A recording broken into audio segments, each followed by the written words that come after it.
Today we recap a movie that exposes how marketing companies manipulate our minds and our money. The story follows a man named Nicky, who constantly risks everything to expose the dark side of marketing companies. After watching the recap, let us know your thoughts in the comments, and if you enjoy mind games and psychological thrillers, this one is for you. The story begins when Nicky is having dinner in a fancy restaurant. While he enjoys his meal, a girl walks over and sits beside him. She introduces herself as Jess and looks nervous. She explains that she is trying to escape from an old man who misunderstood her and keeps trying to take her away. Right then, she looks directly at Nicky and asks, "Can you be my boyfriend for 5 minutes?" Nicky just stares at her, unsure what to say. Jess immediately follows up with, "You're not a serial killer, right?" Nicky answers, "That depends on the person sitting in front of me." After some small talk, they leave the table and head to a room. They begin getting romantic. However, the moment becomes tense when the door suddenly swings open. A man storms in and points a gun at Nicky. Jess pretends to panic and says, "He is my husband. Earlier he was a motors racer." Instead of reacting with fear, Nicky stays completely calm and says, "You should shoot me because I have a brain tumor." Jess freezes. The man does not respond, and she realizes their trick has failed. She whispers, "He figured out our plan." Jess and the man are scammers. They trap wealthy people, scare them, and then collect money. Unfortunately for them, this time they targeted the wrong person. Nicky understood their entire routine from the beginning. His cancer story was fake too. Without giving them a single dollar, he leaves the room. At this point, it becomes clear why he saw through their scam. Nicky is also a professional con man. The following morning, Jess checks out of the hotel. Nicky appears beside her and casually asks if she wants to grab coffee. Jess is already impressed by him, so she agrees. After spending more time together, Jess eventually asks Nicky to teach her how he steals. Nicky explains, "It's all about focus. People think they can multitask, but they cannot." While talking, he secretly takes her watch and wallet. When he shows them to her, Jess gets shocked. As days pass, Jess keeps asking to learn more. Eventually, Nicky agrees and takes her to meet his entire team. After joining them, Jess begins her training in a crowded marketplace. Nicky watches everything from a balcony as one of his teammates explains how the group distracts people and steals without being noticed. Jess quickly proves she has talent. She steals faster and smarter than some trained members. Seeing this, Nicky realizes Jess is not as simple as she first appeared. Later, Nicky shows Jess a warehouse where all stolen items are stored and sold. Jess finds a necklace and likes it. However, Nicky tells her to put it back. He says, "We are not rich enough to live a luxury life. All this is only for the job." After that, he gives Jess a prepaid card and says there is still a lot of work ahead. He arranges a hotel room for her, and while walking together, she holds his arm tightly as if she does not want the night to end. Once Jess enters her room, someone knocks. She opens the door and sees Nicky standing there. Without hesitation, she kisses him, and the two begin a romantic night together. The next day, Nicky and Farhad sit in a restaurant. Out of nowhere, Farhad starts shaking violently and pretends to have seizures. Everyone looks at him in panic. While the entire restaurant gets distracted, Nicky's team moves through the crowd, quietly stealing valuables. The plan is executed perfectly, and every step works smoothly. After the restaurant robbery, Nicky arrives in an ambulance. He picks up Farhad and Jess and leaves the area with them. The next day, Nicky and his team celebrate. They party together. Nicky smiles and says, "This time we have achieved the target of $1.2 million. One of his partners hands him the entire bag of money and warns him, "You are responsible for handling this, and stay away from gambling." The following day, Nicky and Jess go to the stadium to watch a rugby match. A girl walks past them, and Jess jokes, "At least 8 men will turn around to look at her." Nicky disagrees and says only 3 will look. A man sitting behind them named Leon joins and says, Five men will turn around to look at her. 5 men look, so Jess wins. Leon suggests betting on the players. Nicky accepts and loses twice. Then Nicky bets $10,000, saying, "The next player who tries to catch the ball will drop it." Leon replies, "He will catch it." The player catches the ball, and Nicky loses again. Nicky keeps losing. Jess becomes tense and tells him they should leave, but Nicky becomes angry. Frustrated, he puts the entire remaining $1.1 million on the table and challenges Leon, saying they will play a game of cards. Jess tries to stop him, but Nicky ignores her. Within minutes, Nicky loses everything. Leon mocks him, saying,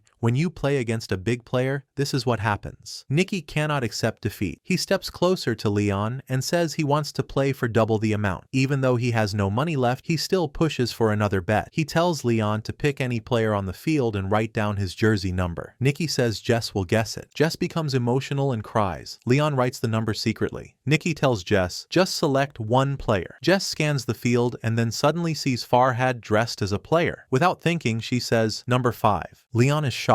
Nicky and Jess win $2.2 million, take the money, and walk out. As soon as they sit inside the taxi, Jess does not look worried at all, because up until now, she also does not know about Nicky's planning. A few minutes earlier, she really thinks they have lost all the money because of Nicky's anger. Nicky explains to her, Leon is a very big gambler. There's probably no bet he hasn't played. Jess asks in shock, but how do you know he will select number 5? Nicky replies, I have been telling him this for a long time. The story moves into a flashback. We see that for many days, Nicky's men follow Leon everywhere. They plant the number 5 into Leon's subconscious mind. Wherever he goes, they show him the number 5 in some form. When Leon leaves his hotel room that morning, he sees Farhad standing in the same traffic jam. Moreover, the number 5 appears around him everywhere. Even the girl he is with earlier has a tattoo of the number 5 on her waist. Not just that, the song playing in the waiting room repeatedly mentions the number 5 many times. Because Leon keeps seeing the number, his subconscious mind forces him to select it. Similarly,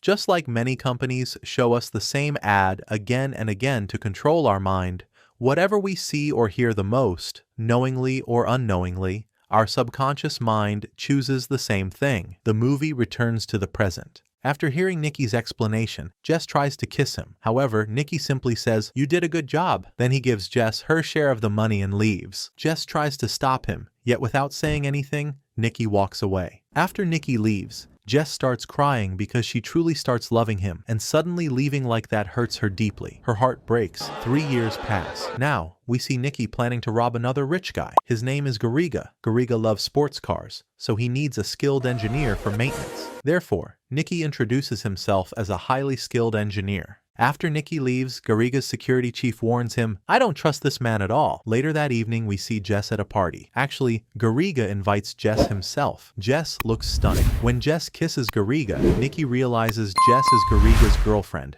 Nicky does not like this at all. After leaving the party, Jess tells Nicky, Gariga knows nothing about my past, so don't talk about me with him. However, Nicky is drunk now. He cannot tolerate seeing Jess being romantic with someone else. Out of anger, Nicky punches Gariga in the face. Security immediately throws Nicky out. Nicky was drunk, so Gariga did not fire him immediately. The next day, Gariga's manager explained the car project to Nicky near the pool. Jess appeared in a swimsuit and started romancing with Gariga again. Nicky got distracted. After the meeting, Nicky told Jess, you shouldn't walk around wearing such revealing clothes. Those Australians are staring at you weirdly. Jess ignored him and walked away. Later, Jess asked Nicky why he left her 3 years ago. Nicky tried to explain, but Jess was not convinced. After that, Nicky asked Farhad to help him talk to Jess. He gave Farhad a necklace Jess once liked. Farhad convinced Jess to meet Nicky. Jess realized Nicky wanted to be with her, but she said, I can't trust you. She left. Later that night, when Nicky returned to his hotel room, Jess was waiting outside. She still loved him. They kissed and went inside. The next morning, Gariga came to Nicky's room. His bodyguard searched the room because he thought someone else was inside. Jess hid on the other balcony so Gariga would not find out. One of Gariga's men handed Nicky a bag of money for the engineering work. While using the laptop, Nicky secretly transferred Gariga's car designs and later sold those designs to Gariga's clients for a cheaper price. That night, Nicky decided to run away with Jess.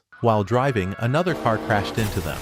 The next day, Nicky and Jess were tied to chairs. Gariga already suspected Nicky. However, he did not understand how Nicky got his password. Nicky explained, the necklace I gave Jess, I had installed a microchip inside it. As soon as that chip came in contact with your laptop, I gained access. But Jess had no idea about it. I fooled her. After hearing this, Gariga and his bodyguard laughed. Gariga removed the tape from Jess's mouth. Jess got angry and said, I never even went into Gariga's bedroom. We were never in a relationship. Here, we understood Jess also came to rob Gariga. On the party night, she had already seen Nicky and pretended to be close to Gariga, only to fool everyone. Jess yelled at Nicky, you are a liar. You never speak the truth. And because of you, now both of us are going to die. Nicky tried to explain again, but suddenly, Gariga's bodyguard shot Nicky in the chest. He said, We can't listen to any more of his lies. He moved toward Jess to shoot her too, but Garriga stopped him, saying he did not want trouble with the police. The bodyguard left the room and said, "You handle the rest yourself." Nikki stopped breathing. After Garriga left, the bodyguard returned, opened a medical kit, and treated Nikki. He told Jess, "I didn't shoot him in the heart. He'll wake up soon." Jess realized the bodyguard was actually Nikki's father. Nikki woke up. Jess and his father took the money and rushed him to the hospital. Jess finally understood Nikki planned this robbery 3 years ago, and his father worked as Garriga's bodyguard only to help him. The movie ended with Jess taking Nikki to the hospital.